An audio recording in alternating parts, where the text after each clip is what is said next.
akhirnya memang bangke itu tidak bisa disimpan, ya. Seperti apapun bangke itu disimpan, pasti akan tercium juga, teman-teman. Baik kepolisian, sektor Cidahu akan menutup tempat ini. Tapi digunakan hal-hal agama yang di luar kita. Gila kali Kapolsek ya? Kok ngomong kayak gitu? Ternyata pernyataan Kapolsek yang sangat tidak pantas itu sudah dilaporkan oleh para kuasa hukum dari korban persekusi di Sukabumi. Gua sedang bersama Bang Subadrian Nuka dan Bang Sten Siahaan. Jadi Pak Kapolsek ini sudah dilaporkan ke... Ya, jadi kami hari Senin kemarin tanggal 14 Juli 2025 telah melaporkan Kapolsek Cidahu Polres Sukabumi ke Divisi Propam Mabes Polri karena menurut kami tindakan Kapolsek pada saat itu tidak profesional dan ada kata-kata kurang pantas. Contohnya, atas nama undang-undang tempat ini akan saya tutup karena mereka telah menggunakan tempat ini di luar daripada agama kita. Ini menurut kami tidak pantas seorang Kapolsek, seorang pejabat Polri mengucapkan seperti itu. Itu udah diskriminasi SARA itu, Bang. Jelas sekali. Kami menduga, jangan-jangan beliau otaknya gitu loh. Kami menduga, boleh dong menduga, karena ini patut diselidiki, patut diselidiki. Makanya dilaporkan ke Divisi Propam Mabes Polri. Bang Sten Siahaan izin, kalau terbukti bersalah Pak Kapolsek ini, apa hukumannya? Paling berat ya bisa di PTDH alias dipecat dan bisa diproses pidana karena ini bisa menyangkut ke penistaan agama. Dan kami menghimbau untuk Pak Kadif Propam untuk segera menonaktifkan Pak Kapolsek biar pemeriksaan ini berjalan dengan netral. Pak Kapolri, kami tunggu keberanian Bapak untuk menindak oknum-oknum yang terlibat.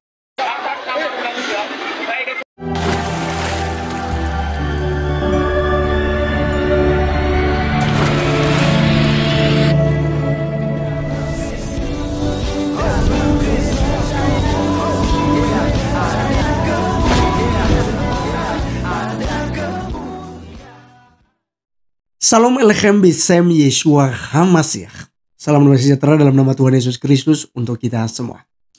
Teman-teman sekalian, pada kesempatan kali ini kita akan membahas mengenai kepala desa Singkilka, ya, Kecamatan Cidahu yang terjadi intoleransi di sana, yaitu pengerusakan vilah dan pembubaran kegiatan retreat anak-anak di bawah umur tentunya, teman-teman sekalian. Yang kemudian mereka barbar, mereka merusak properti, yaitu villa tersebut, kaca, pagar, dan lain sebagainya. Kemudian yang tak kalah pentingnya adalah salib. Di mana salib itu sendiri simbol agama Kristen, itu digunakan untuk memecahkan segala sesuatunya di situ. Dan salib itu dibawa keluar lalu dibuang menurut informasi. Nah, teman-teman sekalian, ini menarik. Kalau kita lihat di cuplikan tadi, kepala desanya itu sudah diamankan oleh pihak kepolisian. Pada waktu itu, dia itu terus membela diri, terus minta supaya yang 7 orang tersangka yang sudah ditangkap dan sebagainya itu dibebaskan, ya kan? Lalu dia minta supaya daerahnya tetap aman, yaitu harapannya, karena itu bukan intoleran, itu spontanitas, kata Ibu RT juga. Ya, jadi teman-teman sekalian, ternyata ini sudah terskenario. Ini sudah diatur sedemikian rupa. Bahkan kita melihat tadi ada cuplikan Kapolsek Cidahu. Ya, Pak Slamet. Slamet tapi otaknya nggak slamet. Nah, Anda menjadi seorang polisi, seharusnya Anda belajar Bhinneka Tunggal Ika. Anda menjadi seorang polisi, harusnya Anda belajar tentang tugas Anda. Apakah Anda hanya untuk menjadi polisi hanya untuk Islam, atau Anda menjadi polisi untuk Kristen dan semua agama yang ada. Tapi kalau kita melihat di dalam video tadi dicuplikan, ini jelas ya bahwa dia sendiri atas nama undang-undang kami tutup itu. Ya, karena villa itu sudah digunakan ya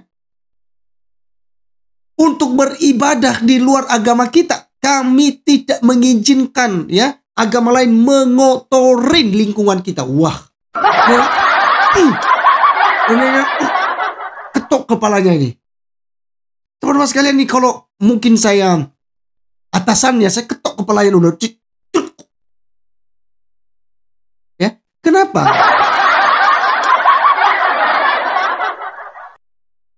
Kenapa saya harus begitu, teman-teman? Ini orang nggak beres, kawan. Negara ini menjamin kebebasan untuk beragama, beribadah, berdoa. tidak harus dapat izin. Yang dapat izin itu ketika membangun rumah ibadah. Kalau orang Kristen beribadah di rumah sama seperti Anda sholat di rumah Anda. Orang Kristen tidak buat ibadah yang menghalangi kemudian fasilitas umum, ya, kegiatan-kegiatan umum seperti yang kalian lakukan biasanya. Sholat di jalanan, ya, berbaris itu di tengah-tengah jalan dan segala macam. Di lorong-lorong rumah dan segala macam kalian buat. Orang Kristen tidak melakukan itu.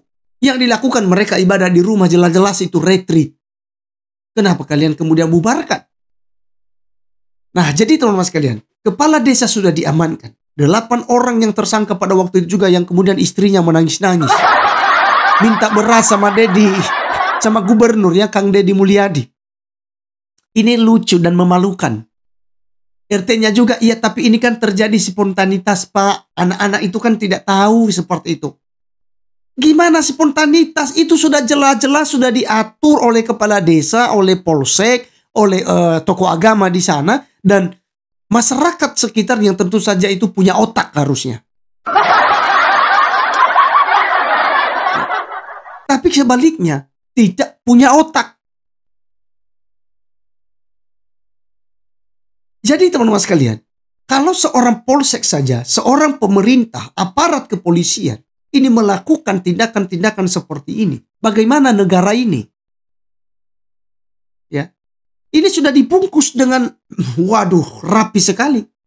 Kita melihat video yang beredar bagaimana Pak Selamat itu yang memberikan hormat kepada Kang Dedi Mulyadi, ya, seorang gubernur, ya, adem-adem wae, ya. Begitu ramahnya, begitu sopannya, ternyata jangan-jangan seperti yang dikatakan oleh pelapor tadi, pengacara dari korban, ya. Jangan-jangan beliau adalah otak di balik semuanya. Jangan-jangan. Ini mengerikan, kawan. Mengerikan sekali. Ya, kita berharap bahwa pihak penyidik itu terus gali informasi. Dan saya berharap pengacara-pengacara Kristen, ya, yang sudah mengambil bagian di dalamnya, usut tuntas.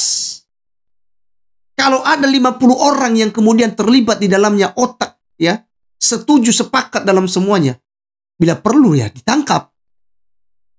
Ya, ditangkap. Kalau memang negara kita mau adil, kalau negara kita mau tegas untuk memberantas semua kaum intoleran yang ada. Ini kita tidak bicara oknum lagi loh teman-teman. Ini jelas-jelas kelompok Islam yang radikal. Coba ditanya, Pak Kapolsek Islam bukan? Islam. Kepala desanya Islam bukan? Islam. RT-nya Islam? Islam. Tokoh agamanya Islam? Ya Islam. Gitu loh. Jadi kalau kita bicara ini oknum-oknum lagi, ini bukan oknum, tapi ini sudah kelompok yang belajar mungkin agama secara salah. Pada akhirnya mereka menjadi radikal. Teman-teman sekalian, kita hanya bisa berdoa supaya Tuhan yang Maha Kuasa itu memberikan, ya, solusi terbaik sehingga hal ini bisa diselesaikan. Ya, itu harapan kita. Ya, dari petinggi-petinggi gereja kita juga seperti PGI, PGLI, KWI, itu seharusnya bersuara juga dalam hal ini. Sehingga pihak pemerintah dan polisi tentunya, ya, aparat itu dengan tegas dan benar-benar kerja keras untuk mengusut tuntas kasus intoleran yang terjadi ini supaya tidak terjadi di kemudian hari. Baik teman-teman sekalian, demikianlah yang saya bisa sampaikan, ya. Silakan tulis apa menjadi pendapat saudara di kolom komentar. Tuhan Yesus memberkati kita. Salam.